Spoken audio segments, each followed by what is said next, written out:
Hey y'all, welcome back to my channel. I am Jess with Jess's Magical Memoirs, and today on this Fantasy Fridays, we are going to be talking about all of the announcements that Disney has come out with, everything that is coming up, that they're changing, that they're improving. So if you want to hang out with me and hear about all of those updates and changes, that's coming up right now. Hey Planny fam, welcome back to my channel.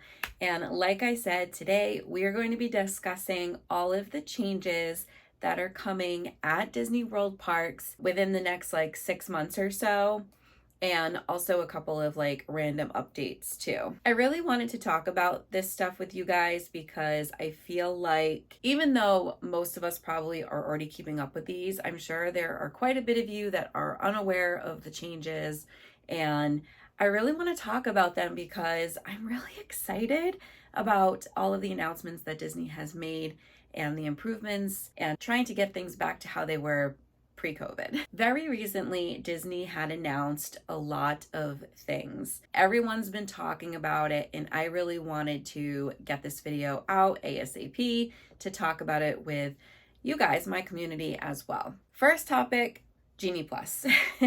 So let's talk about Genie Plus a little bit. For those of you who don't know what Genie Plus is, it is a service that Disney provides in the My Disney Experience app where you can go in and purchase a specific type of pass in the app called Genie Plus. And what it does is it allows you to pre-book rides, so that way you don't have to wait in the standby lane. Say you're at Magic Kingdom and you want to ride Thunder Mountain and it's an hour and a half wait, so you can go on to this system called Genie Plus and find the next available time and book it, and then you can go back at that time, very similar to Fast Pass, then just get right in. You don't have to wait in a super long line. The Genie Plus does cost money daily per person. It changes depending on what day you're going, what park you're at. So I'm not going to let you guys know what prices they are because it changes consistently throughout the year. However, there have been a lot of issues and complaints with Genie Plus. Me personally, I have never found a super big problem with it. I am on my phone very often anyway, just because of social media. It's something that I already kind of got used to doing. However, one downside to Genie Plus is your face is in your phone constantly. And for somebody like me, who is on my phone often because of social media and YouTube, having to add in another thing on top of it, it stinks, especially when I'm there with family, because I feel like it's really taking time away from them and I'm not 100% focused on just myself and my family and enjoying our time there. So that has been my biggest qualm with Genie Plus. I know many other people have other issues with it, but I have gotten very good at stacking. If you guys are interested in knowing more about Genie Plus and what stacking your lightning lanes means, let me know down in the comments. Maybe I can do a video going more into detail about this and talk about that in a separate video. Well, Disney has finally announced that Genie Plus will be getting some major updates within the next 6 months. And one of those updates that they are trying to do is find a way for you to be able to pre-book your lightning lanes before you actually are in the park. So that way, you already know where you're going, what you're doing, and you don't have to be on your phone refreshing constantly, trying to find new times, and again, having your face in your phone all the time. It's been a huge issue. I am so excited that Disney is really trying to improve this feature. I do think that the feature can be really great if you know how to use it and you're on top of it. But let's face it, I would say a very large chunk of the community that goes to Disney are one-timers, first-timers, or they're just not very tech savvy like us. You know, us Disney adults really hone in and we practice our craft. We know how to do these things, but most people don't.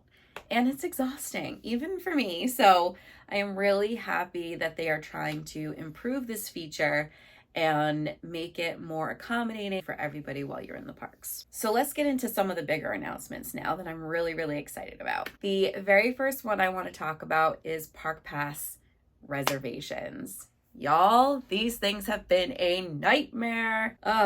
Having to pre-book and pre-plan what park you're going to go to 6 months in advance from when you get there stinks, y'all. What if I change my mind at the last minute and I don't want to go to that park? What if I find out something awesome is happening at Epcot, but I've booked Magic Kingdom, and trying to switch it, it's too much. These reservations are so difficult.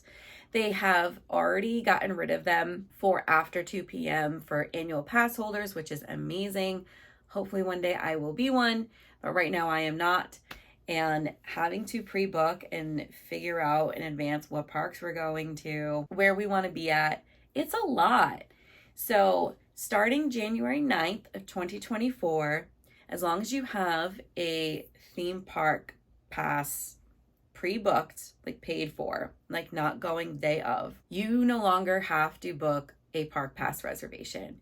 You can get up that morning and be like, okay, what park do we want to go to today? As long as you have a ticket to a park, you can pick whichever one you'd like. And I am so excited that this is coming back. As I've gotten older, I've realized I don't necessarily want to commit myself to a park. What happens if I make a reservation at Magic Kingdom on the Monday after we get in, and then I realize like I'm exhausted, like I want to sleep in, I don't want to use up a full day ticket at Magic Kingdom, I'd rather go to Disney Springs or enjoy my resort. Now you're not forced to commit to that ticket. You can go whatever day you like, as long as it's within your, within your vacation slot. I am so happy that this will no longer be a thing we have to worry about. Again, this is going to start January 9th of 2024. Package reservations open May 31st. So make sure you guys are ready, because people are going to be jumping on this like hotcakes. Okay, so let's get into the big announcement for 2024. Disney dining is returning.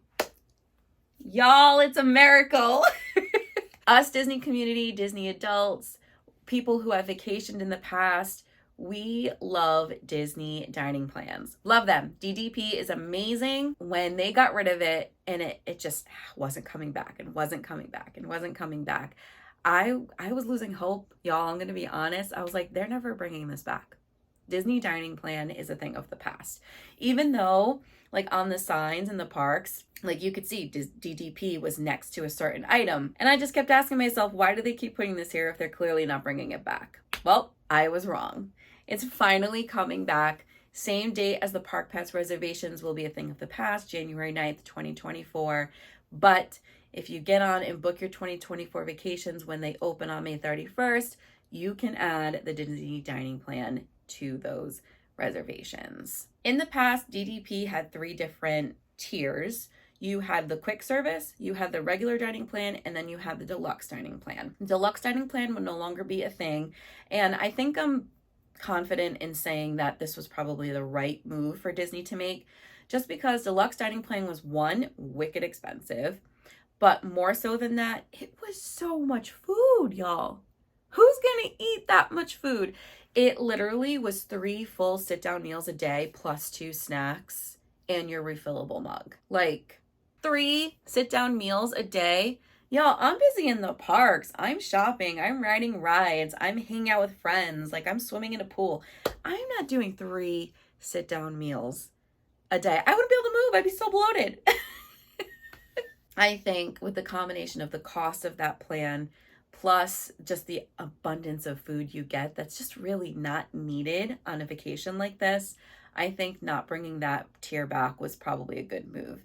However, it does concern me what the prices will look like for DDP quick service and the regular DDP plan, because they're going to lose money. So plus it's been how many years since we've had the DDP? So it used to be such a good deal. I'm nervous to see what the cost point is going to be. You know, we're in 2023, we're post-COVID, pandemic, partial recession, like borderline recession issues. Like there's just a lot going on in the world right now financially.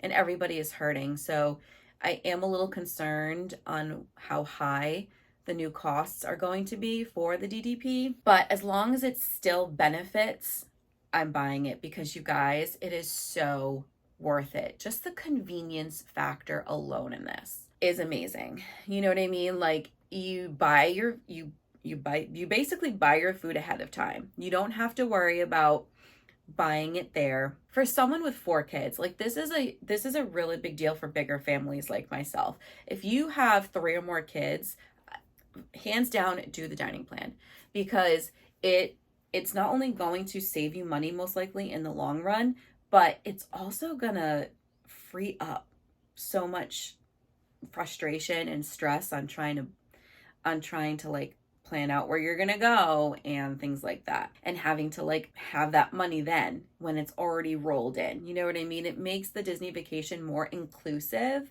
and I think that's what was always so enticing about Disney, is it was basically an all-inclusive vacation, and you were getting what you paid for. Like, you were getting what it was worth. The 2 tiers that are going to be available, like I said, are quick service and then the regular dining plan. The quick service DDP plan comes with 2 quick service meals a day and 2 snacks, or 1 snack. It might be 1 snack. I think it's 2 quick service meals and 1 snack a day plus your refillable mug per person. And then the regular dining plan is 1 quick service meal, 1 sit down meal, 2 snacks a day, and then your refillable mug.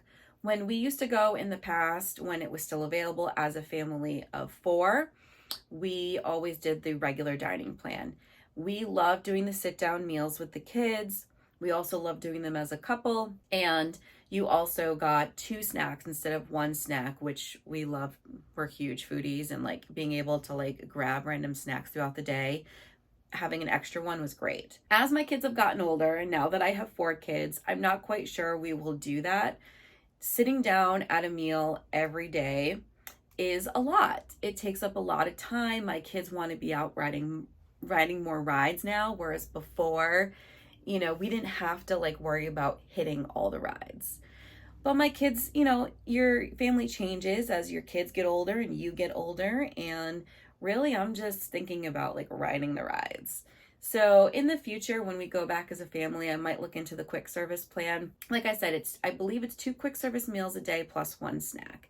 And I think that is extremely doable. And then if we want to do 1 or 2 sit down meals, we can pay out of pocket for those. I'm also going to be very interested to see what the price point, what the cost is going to be for these 2 plans as well. That will also be a factor. But I'm so excited this is back, you guys. For a large family, it just benefits in the end. It's so nice. It's so convenient. It's a wonderful thing to have. I'm just so thankful. Thank you, Disney, for finally bringing this back. I do wish they'd bring back the Magical Express. I have a feeling they're not going to. I think it's done, but that's okay. I feel like if they were going to, that would have been part of this announcement though, and it was not. The other announcement that I wish they had made with this announcement was park hopping time. Right now, you cannot hop to another park until 2 p.m. And I was really hoping that with these announcements and the drop of the park pass reservations, that hopping at a specific time would be a thing of the past, and you can hop whenever you want going forward as of January 9th, 2024, but they have yet to announce that as well. So I'm really curious to see if they come out with these 2 announcements, or at least one of them, or if this is all we're going to get for now. I realize that Disney can't sacrifice everything, but they are doing a great deal of changes to really try and bring back their following and to bring back vacationers and travelers and entice Disney adults who were pre-COVID. So I'm really happy with it. I think that they're doing a wonderful job with trying to compromise with both their business and us as a community. So I'm really looking forward to just having even some of that magic back, which will be wonderful. Okay, so let's talk about some of the updates that have happened, the changes that have been made recently that kind of stink. So if you guys are unfamiliar, me and my husband are Star Wars fans as well, and Disney had opened the Star Wars Galactic Star Cruiser. It was a 2-day venture in space that basically took you into the Star Wars universe, And there's a whole storyline with it where you got involved with characters and you're helping Chewie escape. You go visit Batuu, and it just had this whole adventure to it. And it seemed like an amazing thing. When Disney released the prices of this, I think everybody was just, no. $6,000 for 2 nights for a family of 4, $6,000. That means, you know, it would have cost me almost $12,000 to bring my whole family to this thing for 2 days. I'm not doing that. And I only get to go to Batuu. Like, no, I'm not doing it. I don't think anybody wanted to do it. They did try to entice people with more discounts and lowering some of the prices, but it just was not enough. They could not fill this cruise. Disney finally made the announcement that they are going to be closing the Star Wars Galactic Star Cruiser. I am a little bummed because I wish that they had found a way to adjust this. You know, these amazing cast members just totally took these characters on and embraced them as a part of themselves and did such amazing jobs bringing this story and adventure to life for so many Star Wars fans. And I'm really sad for them. I really am. And I wish that Disney had found a way to change it, not necessarily get rid of it. And it's unfortunate, but I realize that they probably lost millions of dollars on this project. And sometimes tough choices have to be made. So if you guys were looking to do the Star Wars Galactic Cruiser, unfortunately, it is going to be closing very soon. If you want to go and enjoy it within the next month, go for it.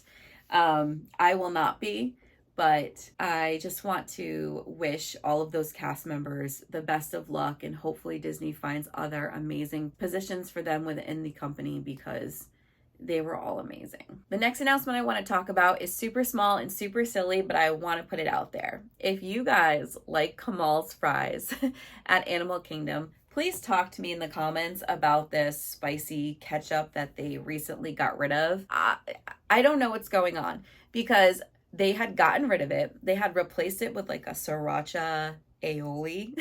I don't know. You can get sriracha aioli anywhere. Like, the thing that made those Kamal fries amazing is that ketchup. But then I recently watched a YouTube video and like recently, like within the last week or so, that someone was able to get the ketchup. So I don't know if maybe like people were like so upset that they decided to bring it back, or maybe there was like a shortage. I'm not sure. Me and my husband need to try these, and I'm really, really hoping that when we go back in September that they have the ketchup there, because that was what was so enticing about those fries. So let me know down in the comments, is there still the ketchup available? Is it not available? Is it seriously the sriracha aioli now? Is it worth it still? Do you love them without the dip? I want to hear all about it. So that's all I had to talk about with you guys today. There were a couple of other small announcements that were made with the announcement of the Park Pass reservation system being gone as of next year, as well as the dining plan. But they were very minimal, and they only affected certain types of Disney community members and like APs and things like that. So if you're interested in hearing all about the full details of that announcement, I'll put a link down below in the description box. You can go and read that article by Disney Food Blog. And that's all I have for you guys today. Disney dining plan, y'all. Woo! If you're new here, thank you so much for watching. I would love it if you would subscribe by hitting the subscribe button down below. Don't forget that bell notification too, as it really does help my channel, and it will get you notified every time I post a new video. Thank you guys so much for watching, and I'll see you in the next one. Happy planning and stay magical. Bye.